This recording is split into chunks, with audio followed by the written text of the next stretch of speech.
What's good, YouTube? It's your boy Kyrie, man, and I'm back with another video for y'all boys, man. But first things first, I want to say happy holidays to everybody. Happy New Year's. It's 2022.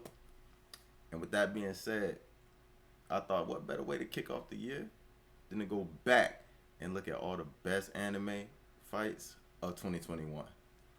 But before we do that, make sure you like, comment, and subscribe if you're new. And with that being said, let's go ahead and get into this video.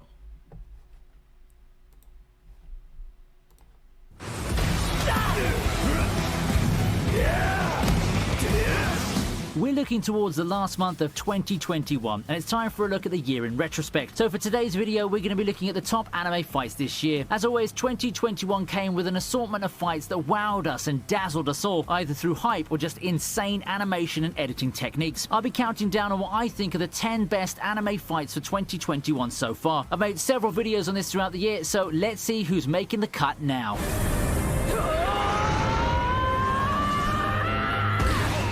Dai vs. Baran is what I'd call an underrated gem, kind of like the show where it came from. It truly harkens back to the days of old with shonen battles and all those battle auras and a lot of shouting. It does give the whole 90s feel with a lot of polish made for the modern era, and I enjoyed the fight because it really unlocks some memories of my childhood, much like the modern Dragon Ball anime too. The pacing of the battle's great, and the voice acting really puts this one over the hump. Not a lot of people I know have been watching the Dragon Quest anime, but I think it's a worthwhile journey with a lot of fights like this. Will the Dragon Quest anime be something that fits the bill for a good shonen watch? Well, try it out and see if you like it. At least now you know that somewhere in there is a banger of a fight.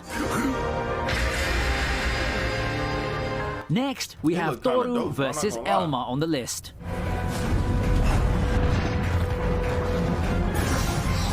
Seriously, did anyone expect this? Out of Dragon Maid of all things. KyoAni is not exactly the studio well known for hype-inducing fights filled with intensity and special effects. Dragon Maid's an anime that's a comedic slice of life that's more known for both its wholesomeness and fan-servicey elements. Then we get one of the most unexpected yet insane fights I've seen this year. I mean, really, just look at this battle. It's got some animation techniques and effects that will put a lot of modern anime fights to shame. I also loved how the two of them went at each other with such intensity. You'd expect something like this out of some well-produced action shows and not a slice of life where the dragons spend most of the time being adorable. Just a fair warning that as cute as these dragons look, they're all virtually weapons of mass destruction. A clash between two of them wouldn't be pretty, and this fight is proof of that.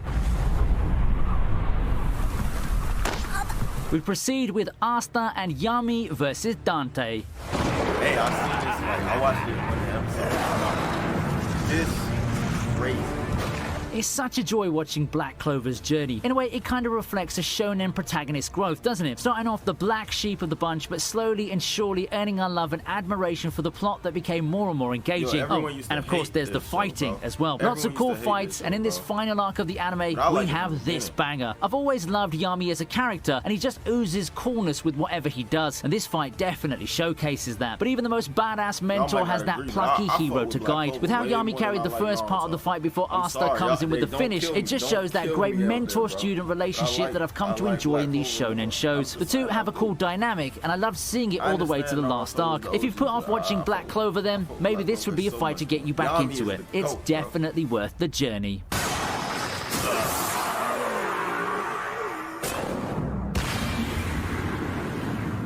Camilla vs. Isaac makes its way to the list.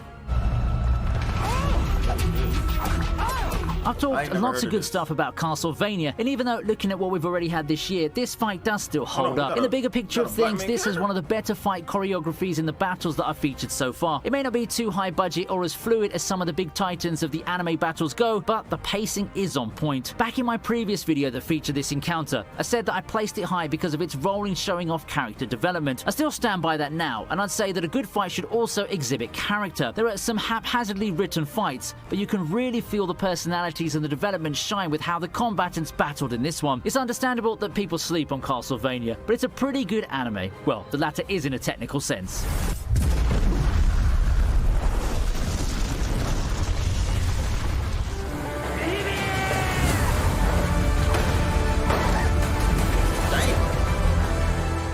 boy, one of my favorite Slashed fights off to the talk roof. about. I think that when the dust settled, 2021 will have Vivi as one of my main landmarks in the world I of never heard anime. this Sure, either. it's not going to be the most talked about show, nor would it likely be the first thing that people think of when you look say like Psycho-Pass, 2021 like- several years down the line. Still, among new anime that started airing this year, anime watchers would likely look back with nostalgic eyes towards this sci-fi hit. For me, the main attraction of the series isn't even in the fighting, which makes this fight even more amazing if you look at the context. Vivi's a show that doesn't primarily sell itself on fights, but they for the like androids animators or to go something? Are they all out and robots? give us this amazing encounter is really something. There's a lot of combat insanity in Vivi, but this one just takes the cake. This is the one that got me very, very hyped and chock full of adrenaline when watching. The best part about including this entry? We'll have more insanity like this after the break. If you've been enjoying this video so far, perhaps those like and subscribe buttons up there are just looking a little bit more attractive, right? Yeah, I'm encouraging you to subscribe and hit the bell button so that you can get notifications whenever I upload a new video. Thanks for listening to this short intermission. Now let's get back to the show. いつまで寝ている?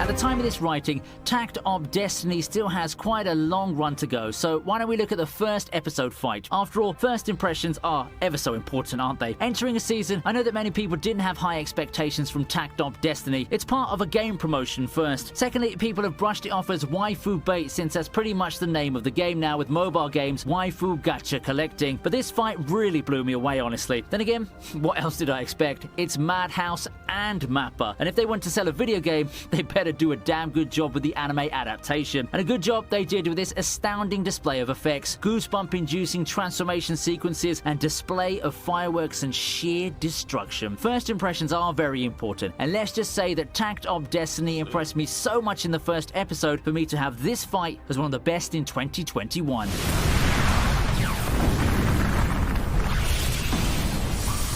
Where's Tower God at, though? Tower God was stupid. Following that is Naruto versus Ishiki. And God of High School. Crazy. That's my...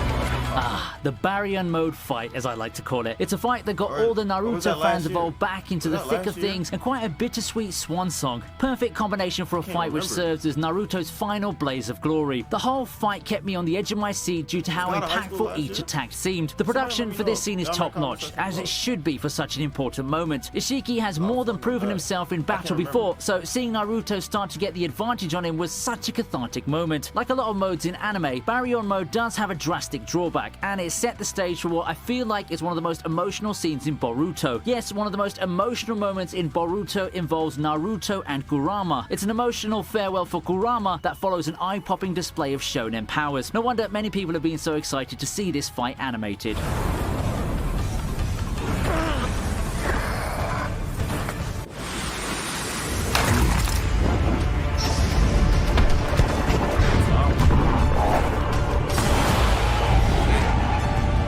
Gintama, the final, capped off a long whirlwind of a ride, putting a fitting end to one of the best shonen franchises there is for me. It's especially hard on an emotional level. It's a whole culmination of a long journey, and Utsuro serves as the perfect final antagonist. Overall, this fight had a lot of impact on me. I won't outright put it up as one of those fights that will change how you see anime forever or anything outrageous like that, but it's a damn good fight that will live on in history as a solid finale to Gintama. Yo.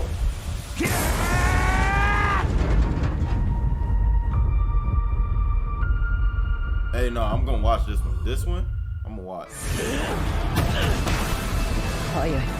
I'd say that of course. Mappa really put Of themselves on course. the map these past few years, didn't they? First taking over the production of Attack on Titan, then being the ones behind Jujutsu Kaisen's awesome battle scenes. Jujutsu Kaisen has a lot of noteworthy battles, but this one by far is my favorite. Team fights are good if you can see the chemistry and the synergy between the fighters, and with how Yuji and Todo fought together, you can really see their dynamic in full display. It's a mentor-disciple type battle, not too unlike the Yami and Asta one a while ago, but with the full benefit of Mappa's breathtaking animation. And while Gojo didn't participate much until the closing moments, that Halo Purple was still super amazing. Truly that wowed was- the whole that was one fan of the base coolest then, parts of this. and it is something for us to remember. No one's sleeping on Jujutsu I can't Kaisen wait anytime to see soon, this, and bro. it's easy I to see can't why. wait.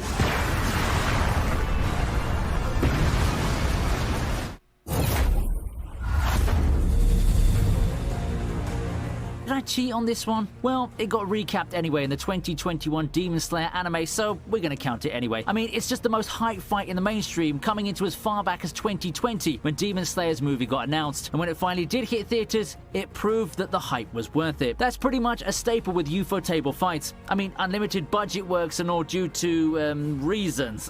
Whichever method you choose to enjoy the fight though, you'll just be amazed by how Rengoku and Akaza's techniques are put on display. I expect a lot out of the person with the title of Fire Pillar, and you do have to see him fight to truly experience what his powers are like. What makes this fight a winner is the emotional weight it carried. I know you guys would have probably gotten tired of people flooding the airwaves while hyping up Demon Slayer fights and Ufotable animation, but when you look at it, this fight's more than just flashy effects and animation. The emotional aspect of this fight is also an extremely underappreciated part of it, and I think that this makes this one even better than the famed Rui fight. So, in addition to showing you some of the most amazing masterpieces the anime world has given us this year, I hope that I've introduced you to some anime that you were on the fence with picking up. There's a lot of spectacular fights to be enjoyed, and some of them might have even been in shows that you haven't even bothered with. Before I close, I'd like to encourage you to check out my other social media. I have a Patreon, and you can also try channel memberships. Also, follow my Instagram if you prefer to be notified of the latest news about my channel there, as well as enjoy some anime tidbits. That's going to be it for today. Thanks for watching, and I'll see you again. Stay strong and stay awesome. I ain't gonna lie, I'm definitely checking out the first one we seen, the one with the Darwin. I'm checking that one out. I'm definitely going to watch that Gintama, because that fight was fire. The other ones I might check them out. The animes though, for those two animes, I'm definitely checking those out. I got to. Whew, godly. But I'm definitely checking those out. Cause listen, what I seen from those two fights, he got him with the sword and then punched him back. Yo, that's good fights. Good fights always gotta be like where to the point where like you're like, damn, every punch you gotta be like, damn. I like those. Fights is the best thing about anime. Facts. If it's not a psychological thing, like it's not like messing with my mom, bro, fights are the best part, bro. If you don't have a good fight, if you're fighting anime, bro, and you don't got a good fight, then you're pretty much trash for real, like garbage. If you can't have a good fight in your fighting anime, you're trash. It's trash. It's just that simple. The anime's trash. But with that being said, make sure you like, comment, subscribe, and let me know down below what you want to see next. And I'm out. I fuck with y'all.